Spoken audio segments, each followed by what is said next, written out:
Happening now, we have an expert opinion, perspective on the severe weather preparedness week. We've heard a lot from the weather folks. Now, how about those who try to keep us safe? David Hosick is on the line with the State Department of Homeland Security. Good morning. When you think of security, safety, severe weather preparedness, what's the DHS role in all of that?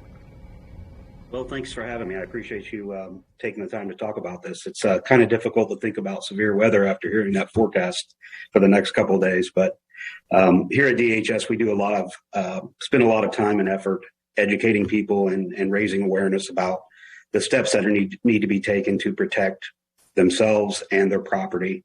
Indiana is known for unpredictable weather, and having a plan of action when that strikes is the best thing that anybody can do to prepare. We've talked over the last couple of days of different ways to sort of explain what the different kinds of alerts are, warnings and watches, and how do you sort those out, and what do you want people to know about them?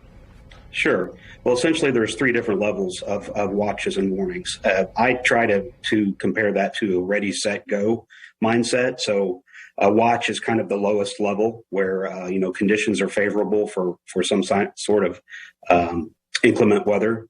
The next highest level would be an advisory where conditions are likely that there could be some difficult weather. And then a warning is really when you need to go. You need to take action. And that's what we like. We provide a lot of information and hope that people will follow some of these tips to protect themselves. Let's talk about action. What does action look like when we get to that point where it's like find safety? What is safety in different kinds of circumstances? Well, it's different for every family or every business. You have to know your surroundings. You have to know where those interior locations are in the event of, say, a tornado, which we've seen recently in this region.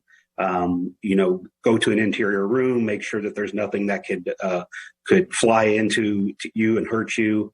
A lot of people have basements that they go to in those types of situations.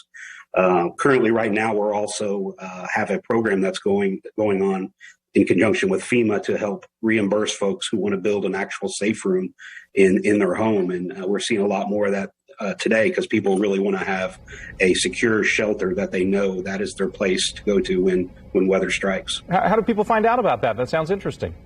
Sure. You can find more information on the DHS website, dhs.in.gov.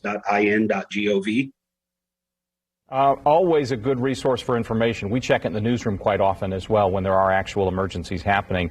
I guess a final word to people who are watching right now, what you want them to think about during the Severe Weather Preparedness Week. I would say the number one thing to think about is have a plan, have a conversation with your family, know where you're supposed to go, know when you're supposed to go, and make sure that everybody understands the seriousness of this. We see a lot of unpredictable weather, as I said before, and it can change at the drop of a hat. So being ready is the best possible solution. David, as always, thanks. Stay safe during this severe weather season, and we appreciate arming us with the information we need to keep our families safe. Thank you. Have a great day. You bet.